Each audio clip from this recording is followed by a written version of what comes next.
Well, g'day everybody. So it's 14th of February, very significant day for two reasons. One is it's the 100th anniversary of the Yacht Club Punta del Este, and it's Valentine's Day. Now, I'm going to not get into that argument.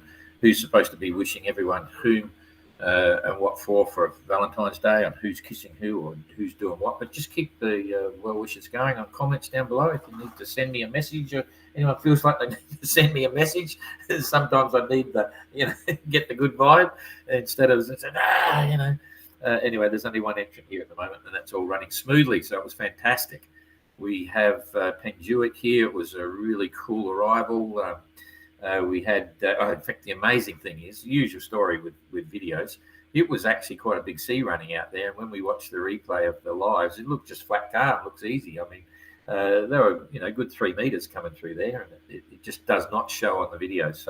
So that's fine, but it was really cool. I had to drive in the end on the rib, which was fine. It's always good fun, but I couldn't take photos, and it was a little bit distracting, but it was good fun. And it was interesting. We didn't actually sink the rib, but we took quite a bit of water in the rib, which is fine. But my shoes have dried out now. I washed them out, got rid of the salt, all the rest of it. And it was a great arrival. I mean, Penjuic looked absolutely fantastic. And it just occurred to me, we've got some really, this isn't news, I'm waffling on a bit, but so be it. We've got some really cool boats in the race, such as Penjuic and Maiden and just all these classic boats that there's just no reason to build these sorts of boats anymore. Like I just realized, a boat like Penjuic, the only person that would ever build a boat like Penjuic again would be someone that wanted a mega yacht, not for racing, right? It would be for cruising or adventuring or just, having a nice yacht sort of thing. But they are really from a different era, even the, Swan 65 and Swan 57 and all that, Galliana. They're just beautiful classic boats that you've got to be a real specialist to even consider having something like that designed and built again. So we're really lucky to have all these beautiful boats in the race. And she certainly looked, or he certainly looked fantastic powering in to Punta del Este here. And it was really good. We had a lot of people there. In fact, now we're getting mobbed down at the marina because there was quite a bit of local television and media and so on talking about the Ocean Globe Race coming to Punta. And there's still, even though the celebration weekends are over, there's still a lot of people here. So it's proving quite popular. And today is the big celebration for the Yacht Club. They had all the Oppies out there. They had the Optimus fleet out there. They've got a championship going on here. And they had a bit of a parade of sail for members' boats and so on. And there's a big party on tonight at the club. And we've been fortunate enough to be invited. So we look forward to that. We wish the club a big, happy celebration.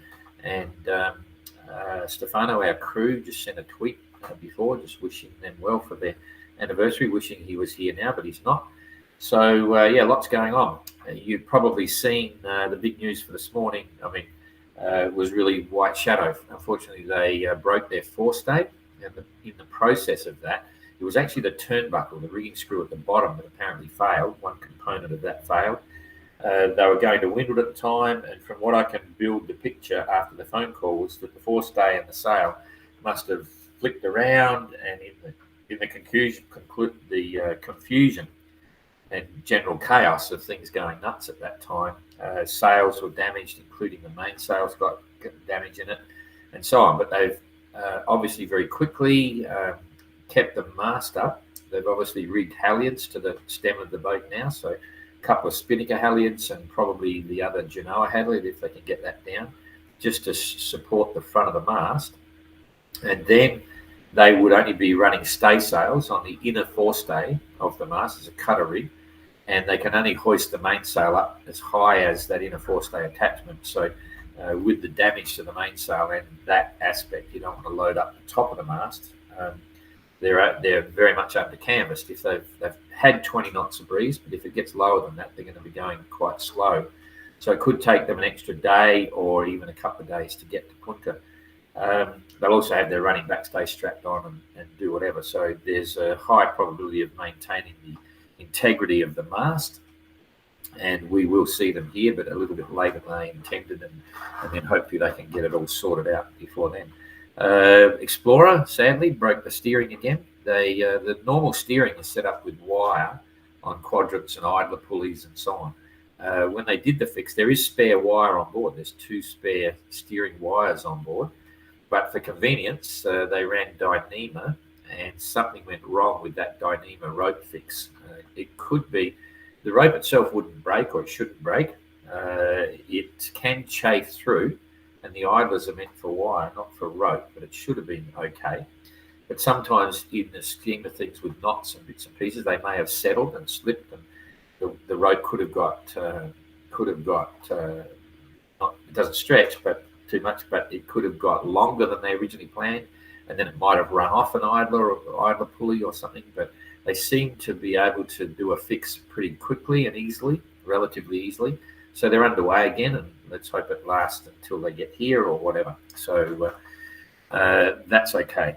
Everyone else was interested listening to Juicy on Spirit of Helsinki. Absolute frustration and a little bit miffed that they've got no wind, and that's creating very what I call a drama moment within the OGR. Here it is. Penduic arrived yesterday running about 4th in IRC. And Marie asked me at the time when she got there, what's my feeling on IRC overall? Or she just said IRC, and I was thinking it's the picture overall. It was very clear that they could have run 3rd IRC, because now that she's finished, if the others had the same weather coming up in exactly the same way, then the IRC ratings would stay the same. So Penduic would have been about 4th or something like that. That's not the case. I looked at the weather. I always keep a couple of days ahead on the weather, and you'll see in a minute there's a big hole there, so the fleet's compressing a bit. And the leaders, they have no wind. And what that means is the longer they sit there, you'll see the clock changing on their timeline and the position in IRC for Penduic slowly jumping up the ladder. And I'll explain it a bit more when I show you the leaderboard here. But the reality is that I'm quite confident that Penduic will end up being 2nd in IRC, probably take over from Tapio. And can Triana hold on to 1st place? They should, but they've had like 2.5 days lead on Penduic.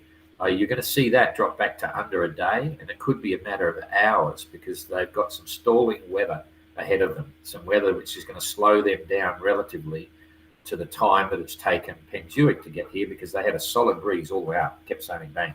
So watch this space, hold your breath. Will Penduic get line honours and IRC for leg 3? Probably not. I think Triana will probably have it by about 12 hours, but anything can happen over the next few days until Triana finally arrives here, and I think you'll see Tapio start to lose his 2nd place. So on that little note, let's go to the tracker and see what's happening here. So here we go. You can see Penduic is actually in Jeepers, I nearly keep saying Le Sable d'Olonne. I nearly said it then, I had to bite my tongue. In Punta del Este. Okay. And here we go. The others, they're just starting moving, but they're only moving in a few knots. So they're in this big high pressure hole here. And then when they get the other side of it, it's going to be headwinds. So I'll explain a bit more of that as it goes. You may have seen them notice that translated down is not stripping and shipping. They're actually declared they're trying to repair there now. I was surprised they could have thought about shipping out. And when it initially came up, I thought there must be a ship that's a scheduled ship already on its way to do some cargo, and they might have been negotiating to put it on the deck of the ship. And I thought, jeepers, if they manage that, they're in luck. But that hasn't happened now. They say they are looking to repair in position in Port Stanley and then sail to Punta del Este, which is probably a good idea. But let's wait and see how that pans out. Sterner couldn't make it around through the straits here, so they had to go around the island, which cost them a little bit. But they're underway again now, and here comes Explorer towards Cape Horn. They're sailing well, 7.8 knots, and they had about 90 miles to go, so I think it'll be early hours of tomorrow morning UTC. They've managed 163 mile day there. So we'll just check their distances here. The weather is absolutely perfect for these guys. It's going to be 20 to 30 knots, 3 to 4 meter seas. They're probably even getting some blue sky here. Let's have a look with that southwesterly there. Clouds, look at that, not too bad. Just hazy overcast, so it'll be a bit dull, but nice for the Southern Ocean. And the currents are going with them. Waves are pretty easy. There's nothing really to check there. Even the temperature shouldn't be too bad. What do we got? That's about 10 degrees by the colour of that. And the wind, that's all fine. So get rid of that. We'll check the distance to Cape Horn. Keep up with the ETA. So there's 70 miles to Cape Horn. Okay, near enough. And they're making near enough to 7 knots. So I'm going to create the space here. Got that. So just confirming 70. So they'll be there in about 9 hours. And it's 1 o'clock here, so it's 10 o'clock tonight. They may just get daylight because there's short days down there. So it's 10 o'clock, 11, 12, 1. So that's about 100 hours UTC on the 15th. They should be around in Cape Horn, okay, if all goes well. So we'll keep our fingers crossed for that. And I'm not even going to progress the weather. The weather's just staying like that all the way through. So Explorer's got a perfect run now that they've solved or resolved some of their issues. Coming back here a little bit for Jeremy, I think we'll just quickly progress their weather without, they're pretty much on their own. So currently doing 5.6 knots, 100 mile day. And you can see why. There's a big hole here at the back of Rio Grande here, and not much happening at all. So let's see when they're likely to get breeze. We'll just click this through.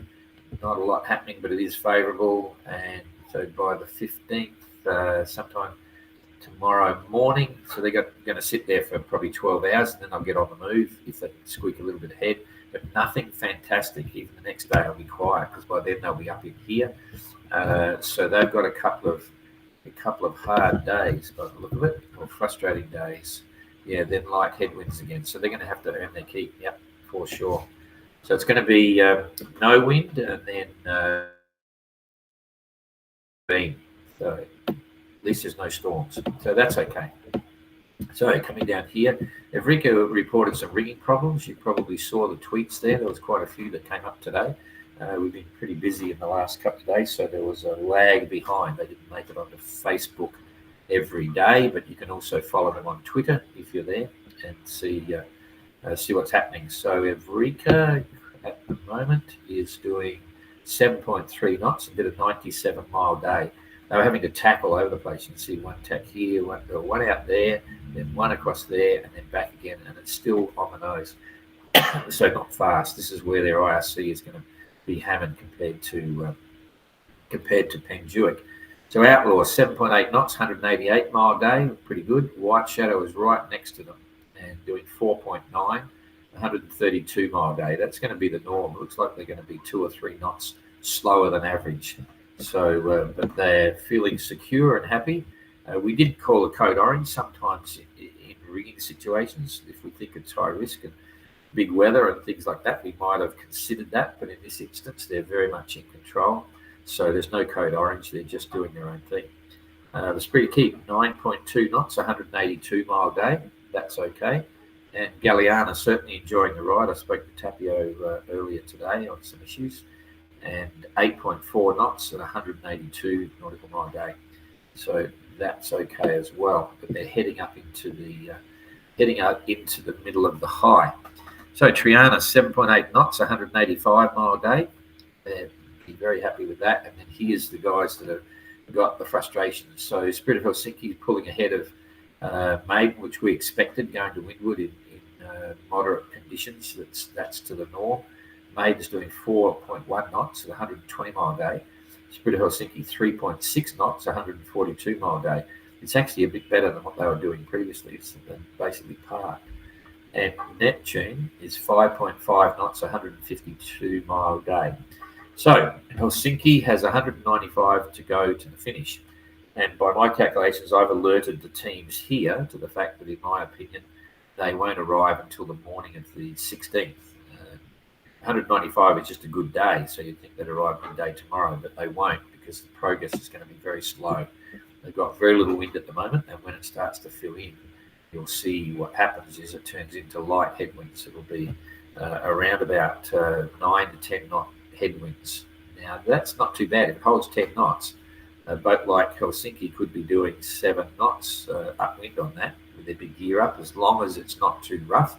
And the sea is dying down a lot now. So, but I still think it'll be on the morning of the 15th now. It won't be sooner. But I'll progress this forward. I'll have to do it in 2 groups, I think, because we're getting a little bit spread out. So we've done the weather for Sterna.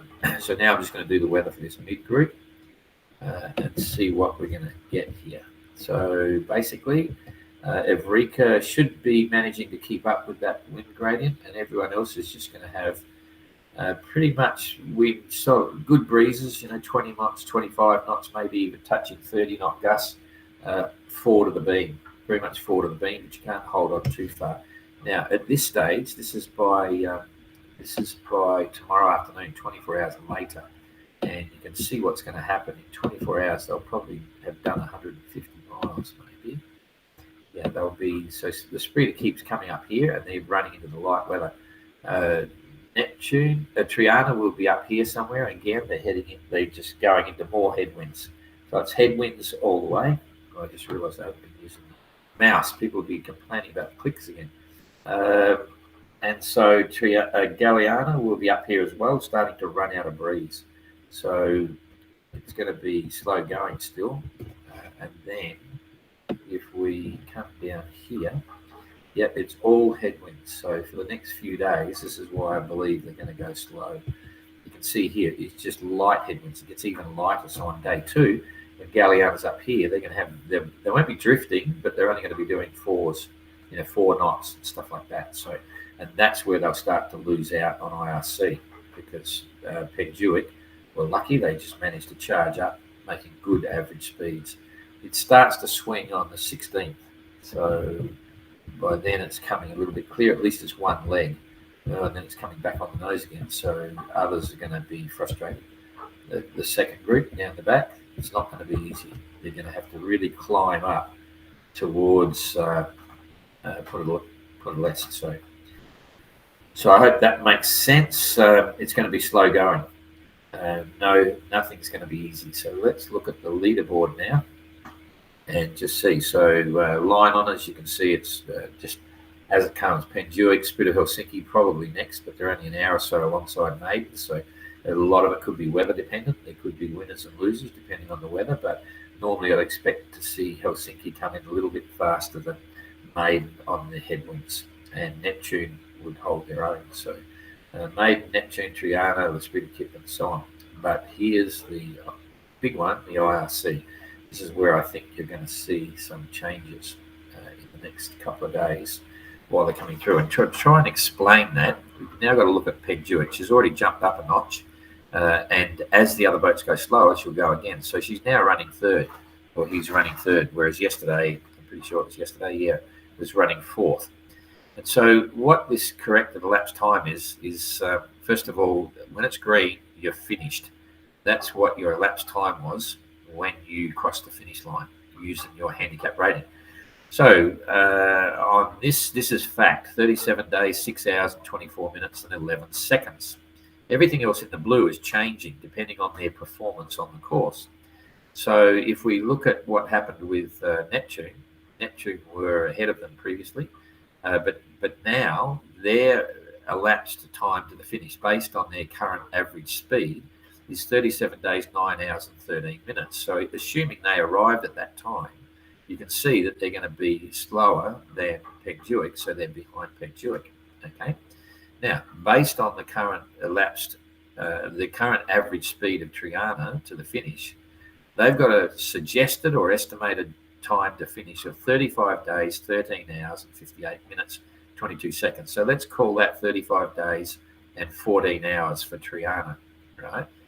So that means 35 days and 14 hours. There's 8 hours to take it up to 36 days. So there's 8 hours faster than 36. And Penduic is 37 days. So that's another day. So that's 1 day and 8 hours ahead of Penduic. So it's 8 hours. I'm going to lose track here trying to explain it and remember it. So 8 hours and 1 day. So 1 day, 8 hours. And then there's another 6 hours for Triana. So that's 2, that's 14. So near enough to 1 day and 14 hours. So there's a gap of 1 day and 14 hours between the estimated finish time of Triana and Penduic. So if Triana slows down and starts to stop, you'll see their estimated time to arrive here get longer and longer and longer. And the longer it gets, you'll see it come up. It'll be 13 hours, then it'll be 14 hours, then it'll be 15 hours, and so on. So if they're going slow, and eventually it'll click over and it might be 36 days. The moment it gets to 36 days, Penduic is only technically 1 day and 6 hours and 24 minutes behind Triana, but they're still racing. So it's a race against the clock and their average speed. So if we look at Galiana, now Galiana is currently estimated to arrive at 36 days, 19 hours and 40 minutes and 21 seconds, compared to the actual finishing time of Penduic, 37 days, 6 hours. So as it stands right now, that's 5 hours, let's say near enough to 5, 19, so 4, 1. Okay, so it's 4.5 hours up to the day, plus the 6 hours. There's only 10.5 plus another half, so it's 11 hours. So at the moment, Galiana, based on her current average speed, is 11 hours ahead of Penduic's finishing time. All right. Now, if Galiana starts to undersail her average speed, right, you will see her estimated finishing time start to climb to, say, 36 days and 22 hours, 36 days and 23 hours, and then all of a sudden you'll see it click to 37 days while she's still approaching Punta del Este. Okay, and that would mean then when it clicks over the 37-day estimated finishing time, Penduic is only 6 hours and 24 minutes behind Galiana. And I really think, looking at the weather, Galiana will be struggling to try and maintain that lead of, what did we say it was, about 11 hours or something. There's a serious risk that Galiana will actually slow down, have attacking headwinds, and you'll see her estimated finish time increase to the point where Penduic may slip over quickly into second place.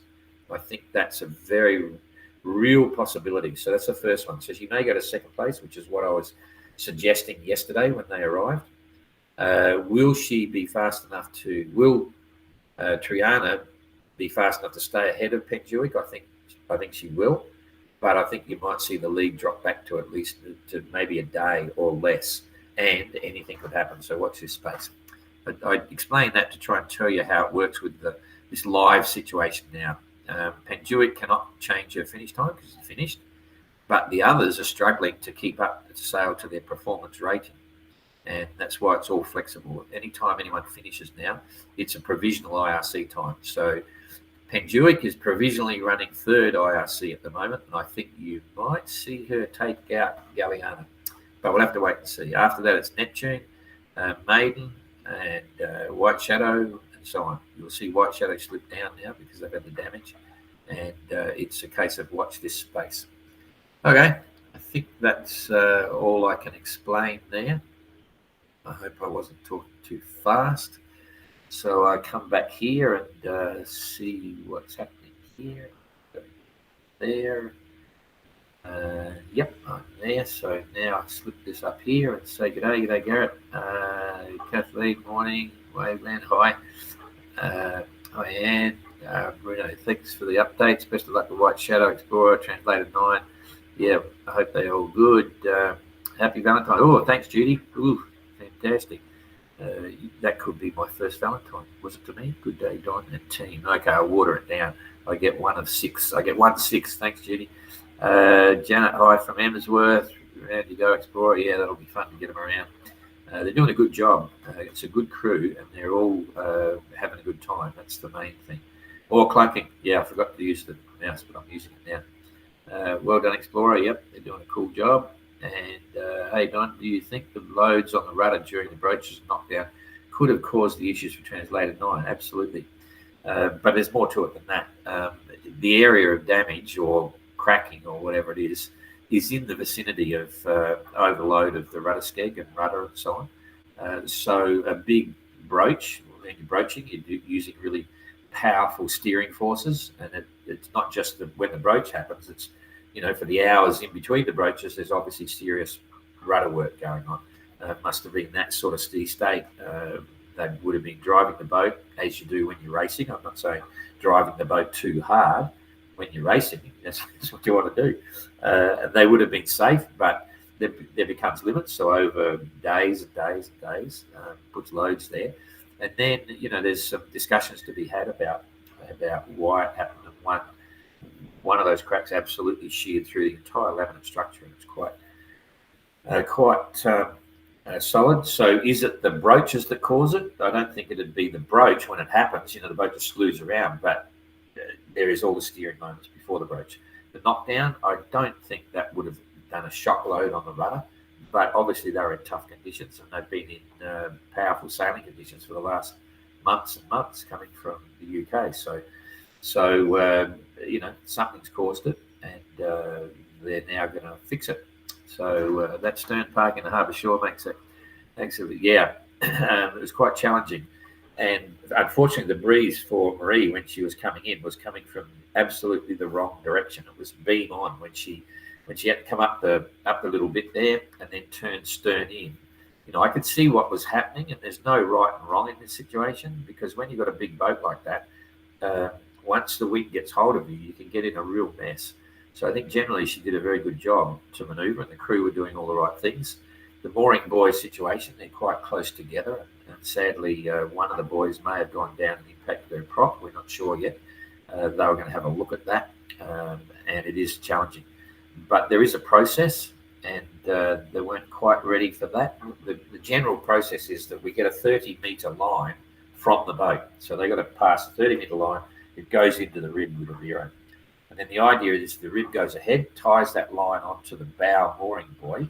It's 30 metres long, and then it comes back with the rope streaming out of the rib.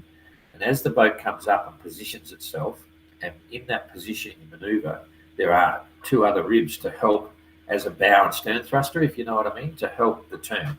The boat doesn't have to do the turn themselves. You can come in there and try and stall in position, and then the ribs can actually twist the boat to get it lined up before they reverse. This is in a perfect real world. It doesn't always happen like this.